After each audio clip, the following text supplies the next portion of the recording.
ദൈവിക ശിക്ഷ ഇറങ്ങുന്നു. റിസോർട്ട് ഉടമകൾ പുറത്തുനിന്നുള്ളവരാണെങ്കിലും വയനാട്ടിലെ റിസോർട്ടുകളിൽ ഭൂരിഭാഗവും നടക്കുന്നത് വ്യഭിചാരമാണ്. നാം ചിന്തിക്കുന്നതിലും അപ്പുറം ചീത്തയായ ജീവിതമാണ് 20 വയസ്സിൽ താഴെയുള്ള കുട്ടികൾ നയിക്കുന്നത്.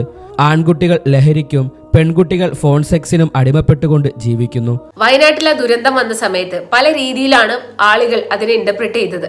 അത് പല കാരണങ്ങൾ കൊണ്ടാണ്, അതുപോലെ തന്നെ അവിടെയുള്ള ആളുകളുടെ സ്വഭാവം കൊണ്ടാണ്. അങ്ങനെ പല രീതിയിലാണ് അതിന്റെ ഇന്റർപ്രിട്ടേഷൻസ് പോയത്. എന്താണെങ്കിലും കേരളത്തിന് ഈ അടുത്തൊന്നും മറക്കാനാവാത്ത അത്രയും രീതിയിലുള്ള ഒരു വേദനയാണ് അത് തന്നത്. ഒരുപാട് കുട്ടികൾ അനാഥരായി, ഒരുപാട് പേർക്ക് ഭാര്യ, ഭർത്താവ്, അതുപോലെ തന്നെ മക്കള്, കുടുംബം, അങ്ങനെ പലതും നഷ്ടപ്പെട്ടു. ഒരു കുടുംബത്തിൽ നിന്ന് 16 പേരൊക്കെ മരിച്ചു, ഒരാൾ മാത്രം ബാക്കിയാവുക. അങ്ങനെ ഒരുപാട് വേദനാജനകമായിട്ടുള്ള അവസ്ഥകൾ നമ്മൾ വയനാട് കണ്ടതാണ്. പക്ഷേ ഇത് കഴിഞ്ഞതിന് ശേഷം ഒരുപാട് ആളുകൾ പല കാര്യങ്ങളെ കുറിച്ച് സംസാരിക്കുന്നുണ്ട്. എന്താണ് സത്യത്തിൽ വയനാട്ടിൽ സംഭവിച്ചത് എന്നുള്ളത്, എന്തുകൊണ്ടാണ് അവിടെ ഉരുൾപൊട്ടൽ വന്നത്? കാരണം ചില ആളുകൾ പറയുന്നുണ്ട് അതിന് മുന്നേ തന്നെ ചെറിയ രീതിയിൽ ഉറവ വന്നിട്ടുണ്ടായിരുന്നു. അന്ന് തന്നെ ചില ആളുകളൊക്കെ പറഞ്ഞിട്ടുണ്ടായിരുന്നു അവിടെ നിന്ന് മാറി താമസിക്കണമെന്നും ഉരുൾപൊട്ടൽ വരാൻ സാധ്യതയുണ്ട് എന്നൊക്കെ പറഞ്ഞിരുന്നു എന്നൊക്കെ പറയപ്പെടുന്നു. പക്ഷേ ഈ ഒരു ഉരുൾപൊട്ടലിന്റെ മുന്നേ വരെ സോഷ്യൽ മീഡിയയിൽ ഇങ്ങനെ ഒരു കാര്യം ചർച്ച ചെയ്തിട്ടേ ഇല്ല. പക്ഷെ ഉരുൾപൊട്ടൽ കഴിഞ്ഞതിന് ശേഷം പല രീതിയിലുള്ള ഇന്റർപ്രിട്ടേഷൻസ് അവിടെ അങ്ങനെ സംഭവിക്കാനുള്ള കാരണങ്ങളുമായിട്ട് ഒരുപാട് പേര് വരുന്നുണ്ട്. അപ്പം എന്താണെങ്കിലും ഒരു യൂട്യൂബ് ചാനലിൽ വന്നിട്ടുള്ള ഒരു വീഡിയോ എൻ്റെ ശ്രദ്ധയിൽപ്പെട്ടു. അപ്പം എന്തായാലും അത് പ്ലേ ചെയ്തിട്ട് നമുക്ക് സംസാരിക്കാം. എന്നാൽ കഴിഞ്ഞ ദിവസം സോഷ്യൽ മീഡിയയിൽ ഒരു പോസ്റ്റ് കാണാനായി സാധിച്ചു. എന്തുകൊണ്ട് വയനാട്ടിലും മലപ്പുറത്തും പർവ്വതങ്ങൾ പൊട്ടി ദൈവിക ശിക്ഷ ഇറങ്ങുന്നു? റിസോർട്ട് ഉടമകൾ പുറത്തുനിന്നുള്ളവരാണെങ്കിലും വയനാട്ടിലെ റിസോർട്ടുകളിൽ ഭൂരിഭാഗവും നടക്കുന്നത് വ്യഭിചാരമാണ്. നാം ചിന്തിക്കുന്നതിലും അപ്പുറം ചീത്തയായ ജീവിതമാണ് 20 വയസ്സിൽ താഴെയുള്ള കുട്ടികൾ നയിക്കുന്നത്. ആൺകുട്ടികൾ ലഹരിക്കും പെൺകുട്ടികൾ ഫോൺ സെക്സിനും അടിമപ്പെട്ടുകൊണ്ട് ജീവിക്കുന്നു. നല്ലവണ്ണം ജീവിക്കുന്നവരെ അവർ പരിഹസിച്ച് നശിപ്പിക്കുന്നു. സ്കൂളിലും കോളേജിലും വ്യാപകമായി അനാശാസ്യം നടക്കുന്നു. രാത്രി മുതൽ പുലരുവോളം ഫോണിൽ കളിയും അനാശാസ്യവും നടന്നുകൊണ്ടിരിക്കുന്നു. രക്ഷിതാക്കൾ ഒന്നും അറിയുന്നില്ലെങ്കിലും ദൈവമെല്ലാം അറിയുന്നു. അത്തരം സമൂഹത്തെ നശിപ്പിച്ച ചരിത്രങ്ങളെല്ലാം നമുക്കറിയാം. അനാശാസ്യം കൂടുന്നതുകൊണ്ടുള്ള ദൈവശിക്ഷയാണ് കേരളത്തിൽ വെള്ളപ്പൊക്കവും ഉരുൾപൊട്ടലും മറ്റും വരാൻ കാരണം.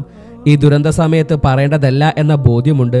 എങ്കിലും അടുത്ത ദുരന്തം വരുന്നതിന് മുമ്പ് പറയൽ ബാധ്യത ആയതുകൊണ്ട് 5 വർഷം മുമ്പ് വയനാട്ടിൽ വെച്ച് നടന്ന ഒരു പ്രഭാഷണത്തിൽ ഔലിയാക്കളിൽപ്പെട്ട ഒരു മഹാൻ പറഞ്ഞിരുന്നു, ജനങ്ങളുടെ ജീവിത രീതി കണ്ട് ഇവിടുത്തെ പർവ്വതങ്ങൾ ഞങ്ങൾ ഈ ജനതയുടെ മേൽ പൊട്ടിവിഴട്ടെ എന്ന് അള്ളാഹുവിനോട് സമ്മതം ചോദിച്ചുകൊണ്ടിരുന്നു. അതിനാൽ അള്ളാഹുവിന് നിരക്കാത്ത കാര്യങ്ങളിൽ നിന്നും വിട്ടു നിൽക്കുക.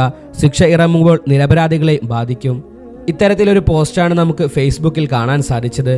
ഈ ഒരു വീഡിയോക്കകത്ത് പറയുന്നത് എന്താണെന്ന് വെച്ചാൽ, വയനാട് എന്ന് പറയുന്നത് കേരളം എന്ന് പറഞ്ഞ ഒരു സംസ്ഥാനത്തിനകത്ത് തന്നെ ഏറ്റവും കൂടുതൽ ടൂറിസം കേന്ദ്രമാക്കി പ്രവർത്തിക്കുന്ന ഒരു ജില്ലയാണ് വയനാട്. ജില്ലയിൽ ഒരുപാട് ടൂറിസം റിലേറ്റഡ് ആയിട്ടുള്ള ആക്ടിവിറ്റീസ് കാര്യങ്ങളെല്ലാം നടക്കുന്നുണ്ട്. ഒരുപാട് ഗസ്റ്റ് ഹൗസസ് ഉണ്ട്, ഒരുപാട് റിസോർട്ട്സ് ഉണ്ട്. പിന്നെ കേരളം വിസിറ്റ് ചെയ്ത് കഴിഞ്ഞാൽ one of the important tourist spot എന്ന് വേണമെങ്കിൽ നമുക്ക് വയനാടിനെ പറയാം. കാരണം വയനാട് ജില്ല എന്ന് പറയുന്നത് ഒരു മിനി ഊട്ടി പോലെയാണ്. കാരണം തണുപ്പും അവിടുത്തെ ഒരു ഭംഗിയും അങ്ങനെയുള്ള ഒരുപാട് സംഭവങ്ങൾ. വയനാട് എന്ന് പറയുന്നത് ഒരു ബാക്കിയുള്ള ജില്ലകളെ പോലെയല്ല, അത് വ്യത്യസ്തമായിട്ട് അതിന്റെ ഭംഗിയിലാണെങ്കിലും ഒരുപാട് മലഞ്ചെരിവുകളുണ്ട്. അങ്ങനെ ഒരുപാട് ബ്യൂട്ടി വൈസ് ഒരുപാട് മുന്നിൽ നിൽക്കുന്ന ഒരു ജില്ലയാണ് വയനാട്. അതുകൊണ്ട് തന്നെ ടൂറിസം ഭയങ്കര നന്നായിട്ട് നടക്കുന്ന ഒരു ജില്ലയാണ് വയനാട്. അപ്പൊ ഈ വയനാട്ടിൽ ഇപ്പൊ ഡെഫിനറ്റ്ലി ടൂറിസം ഉണ്ടെന്നുണ്ടെങ്കിൽ ഇങ്ങനെയുള്ള സ്ഥലങ്ങളിൽ ഒരുപാട് മോശപ്പെട്ട കാര്യങ്ങൾ നടക്കുന്നുണ്ട് എന്നാണ് അറിയാനായിട്ട് സാധിക്കുന്നത്. കാരണം ഒരുപാട് മ്ലേച്ഛകപരമായിട്ടുള്ള കാര്യങ്ങൾ നടക്കുന്നുണ്ട്. ഫോർ എക്സാമ്പിൾ, ഇപ്പം ഒരു പുരുഷനും ഇപ്പോൾ നമ്മുടെ ഇന്ത്യയിലെ തന്നെ അല്ലെങ്കിൽ കേരളത്തിൽ തന്നെ നിയമം എടുത്തു കഴിഞ്ഞാൽ, പണ്ടൊക്കെ ആണെങ്കിൽ ഒരു പുരുഷനും സ്ത്രീയും റൂം എടുക്കുന്ന സമയത്ത് അവർക്ക് ഐ ഡി കാർഡ് കാണിക്കണമായിരുന്നു. ഇപ്പോഴും ഐ ഡി കാർഡ് കാണിക്കണം. പക്ഷെ മാരീഡ് വിമൻ ആൻഡ് ഹസ്ബൻഡ് ആണ് എന്നുള്ളത് നേരത്തെ അവർക്ക് തെളിയിക്കണമായിരുന്നു. ഇപ്പം അങ്ങനെയൊന്നുമില്ല. 18 വയസ്സ് കഴിഞ്ഞ് ആർക്കും ഒരുമിച്ച് റൂം എടുക്കാം എന്നുള്ള ഒരു നിയമം നമ്മുടെ നാട്ടിൽ വന്നിട്ടുണ്ട്. അപ്പം ഈ പയ്യന്മാരാവട്ടെ, അതല്ലെങ്കിൽ മുതിർന്ന ആളുകളാവട്ടെ, സ്ത്രീകളാവട്ടെ, എല്ലാവരും ആസ്വദിക്കാനും അതുപോലെ തന്നെ ജീവിതം എൻജോയ് ചെയ്യാനും വേണ്ടി പോകുന്നൊരു സ്ഥലമാണ് വയനാട്. ഒരുപാട് റിസോർട്ടുകളിൽ ഭർത്താവും ഭാര്യയും അല്ലാത്ത ആളുകൾ റൂം എടുക്കുന്നു, അവിടെ താമസിക്കുന്നു. അങ്ങനെ ഒരുപാട് അവിഹിതങ്ങളൊക്കെ നടക്കുന്ന ഒരു പ്ലേസ് ആണ് എന്ന് വേണമെങ്കിൽ നമുക്ക് പറയാം. പിന്നെ അതുപോലെ തന്നെ ടൂറിസ്റ്റ് പ്ലേസ് ആയതുകൊണ്ട് തന്നെ മദ്യം വളരെ നന്നായിട്ട് ഒഴുകുന്ന ഒരു സ്ഥലമാണ്. ഇഷ്ടം പോലെ മദ്യം ആർക്കും അവിടെ കിട്ടാനുള്ള സാധ്യതകൾ വളരെയധികം കൂടുതലാണ്. അപ്പം അതുകൊണ്ട് ഇത്രയും മോശമായിട്ടുള്ളൊരു ജില്ലയാണ് എന്നുള്ളത് കൊണ്ട് പടച്ചവന്റെ അല്ലെങ്കിൽ ദൈവത്തിന്റെ ശിക്ഷ ഇറങ്ങിയതാണ് വയനാട്ടിൽ എന്ന് ചില ആളുകൾ പറയുന്നു. അതാണ് ഇപ്പോൾ നമ്മൾ ഈ യൂട്യൂബ് ചാനലിൽ കണ്ടത്. ഒരു ഫേസ്ബുക്ക് പോസ്റ്റ് അയാളുടെ ശ്രദ്ധയിൽപ്പെട്ടു. അങ്ങനെയാണ് അദ്ദേഹം ഈ വീഡിയോ ഉണ്ടാക്കിയത് എന്നൊക്കെയാണ് അദ്ദേഹം പറയുന്നത്.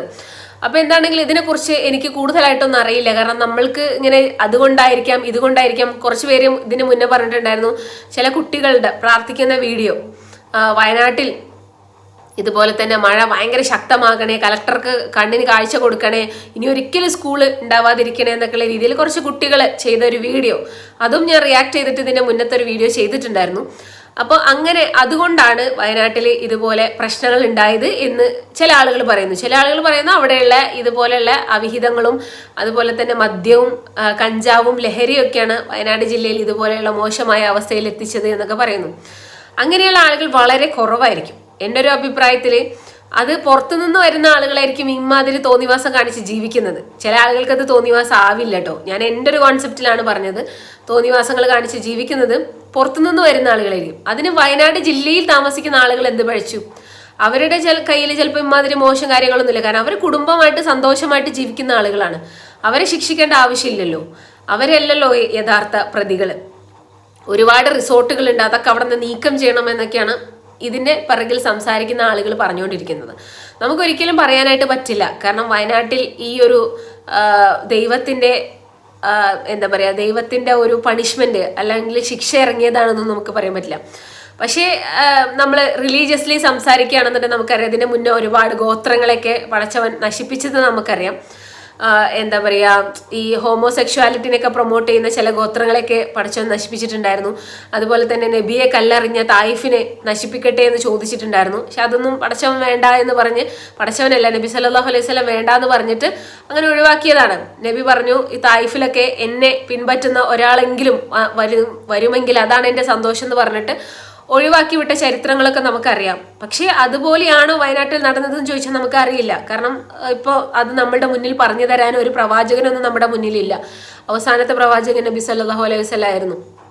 അപ്പം അതുകൊണ്ട് തന്നെ പ്രവാചകന്മാരോ ഒന്നുമില്ല. പിന്നെ നമ്മളാരാണ് ഇതൊക്കെ ഇങ്ങനെ പ്രവചിച്ച് പറയാൻ? നമ്മൾക്ക് അതിനൊരു യാതൊരു അവകാശമോ കാര്യങ്ങളൊന്നുമില്ല. ഇപ്പോൾ ഈ വീഡിയോ കണ്ട സമയത്ത് എനിക്ക് അതിനെക്കുറിച്ച് കുറച്ച് സംസാരിക്കണം എന്ന് തോന്നി. കാരണം ഇങ്ങനെയുള്ള ന്യൂസ് കേട്ട് കഴിഞ്ഞാൽ അവരുടെ അവസ്ഥ എന്തായിരിക്കും? വയനാട് ജില്ലയിൽ താമസിക്കുന്ന ആളുകളുടെ അവസ്ഥ എന്തായിരിക്കും?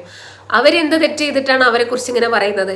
ആരാണെങ്കിലും നമ്മുടെ നാടിനെ കുറിച്ച് പറഞ്ഞാൽ, നമ്മുടെ കുടുംബത്തെക്കുറിച്ച് പറഞ്ഞാൽ, നമ്മുടെ ബന്ധങ്ങളെക്കുറിച്ച് പറഞ്ഞാൽ ആർക്കാണെങ്കിലും അത് ഭയങ്കര വേദന തന്നെയാണ്. ഈ ഒരു സമയത്ത് അവർക്ക് പ്രതികരിക്കാൻ പോലും പറ്റാത്തൊരവസ്ഥയില്ല. വീടുകൾ നഷ്ടപ്പെട്ട, കുടുംബം നഷ്ടപ്പെട്ട, മണ്ണ് നഷ്ടപ്പെട്ട മനുഷ്യന്മാരാണ്. അവരെ വീട് എവിടെയായിരുന്നു? ഒരാളോട് ചോദിക്കുക വീട് എവിടെയായിരുന്നു ചോദിച്ചപ്പോൾ ഒരു ഒരു പുഴ ഒഴുകുന്ന വെള്ളത്തിനിടയിൽ ഇവിടെ എവിടെയോ ആയിരുന്നു എൻ്റെ വീട് എന്ന്. കാരണം കറക്റ്റ് സ്ഥലം പോലും അറിയില്ല. അത്രയ്ക്കും ആ ഒരു പ്രദേശം മൊത്തം മണ്ണും വെള്ളവും കൊണ്ടുപോയി. സ്വന്തം നാട് അല്ലെങ്കിൽ സ്വന്തം വീട് നിന്നിരുന്ന സ്ഥലം ചോദിച്ചാൽ പോലും അറിയാത്ത അത്രയും മോശകരമായിട്ടുള്ള സിറ്റുവേഷനാണ് നമുക്ക് വയനാട് കാണാനായിട്ട് സാധിക്കുന്നത്. ഇതിൻ്റെ ഇടയിൽ ഈ ഇവറ്റകളോട്, ഈ പാവങ്ങളോട് ഇതും കൂടെ പറഞ്ഞു കഴിഞ്ഞാൽ എന്തായിരിക്കും അവസ്ഥ? എന്താണെങ്കിൽ ഈ വീഡിയോ ചെയ്ത ആൾ അതിന് സപ്പോർട്ട് ചെയ്തിട്ടല്ല പറഞ്ഞിട്ടുള്ളത്. അദ്ദേഹം പറഞ്ഞത് ഈ ഒരു സമയത്ത് നമുക്ക് എന്താണെങ്കിലും വയനാടിന് സപ്പോർട്ടും താങ്ങും കരുതലൊക്കെ തന്നെ കൊടുക്കണ്ടേ. ഈ പറയുന്ന ഞാനും എന്നാലാവുന്ന വിധത്തിലുള്ള സഹായങ്ങൾ ചെയ്തിട്ടുണ്ട്, ഇപ്പോഴും ചെയ്യുന്നുണ്ട്, ഇനി തുടർന്ന് അങ്ങോട്ടും ചെയ്യാനുള്ള പ്ലാൻ ഉണ്ട്. അപ്പോൾ ഇത് കാണുന്ന എല്ലാ ആളുകളും അതുപോലെ തന്നെ സപ്പോർട്ട് ചെയ്ത് മുന്നോട്ട് വരണം. നമ്മളെല്ലാവരും സഹായിച്ചാൽ മാത്രമേ ആ പാവപ്പെട്ട കുടുംബങ്ങളെ തിരിച്ച് നാട്ടിലേക്ക് അല്ലെങ്കിൽ തിരിച്ച് അവരുടെ വീടുകളിലേക്ക് നമുക്ക് എത്തിക്കാനായിട്ട് സാധിക്കുള്ളൂ. അവരുടെ വീടുകൾ എന്ന് പറഞ്ഞാൽ ഇപ്പോൾ വീടുകളൊന്നുമില്ല. നമ്മൾ വിചാരിച്ചു കഴിഞ്ഞാൽ നമുക്ക് എന്താണെങ്കിലും അത് കൊടുക്കാൻ കഴിയും. കേരളത്തിൽ ഒരുപാട് വീടുകളുണ്ടല്ലോ. എല്ലാ വീടുകളിൽ നിന്നും ഒരു 50 രൂപ കിട്ടിയാൽ മതി. അവിടെ നടന്നിട്ടുള്ള എല്ലാ പ്രശ്നങ്ങൾക്കും പരിഹാരമാകാനായിട്ട് സാധിക്കും. പക്ഷെ എല്ലാവർക്കും ഇതുപോലെ ജഡ്ജ്മെന്റ്സ് പാസ് ചെയ്യാൻ മാത്രമേ സമയമുള്ളൂ. അതല്ലാതെ കൂടുതലായിട്ട് അതിനുവേണ്ടി പ്രവർത്തിക്കാനോ ഈ പാവങ്ങളെ തിരിച്ച് അവരുടെ വീട്ടിലേക്ക് എത്തിക്കാനോ എന്നുള്ള ചിന്തകളൊന്നുമില്ല. പല ആളുകളും പല വീര വാഗ്ദാനങ്ങളും പറയുന്നുണ്ട്. അത് എത്രത്തോളം നടപ്പിലാവും എന്നുള്ളത് നമുക്ക് അറിഞ്ഞൂടാ. എന്താണെങ്കിലും ഒരുപാട് സംഘടനകളും കാര്യങ്ങളൊക്കെ ആയിട്ട് മുന്നോട്ട് വരുന്നുണ്ട്. ഇപ്പം ഞാൻ ഒരു പാർട്ടിയുടെ അനുഭാവിയായിട്ട് പറയല്ല കേട്ടോ.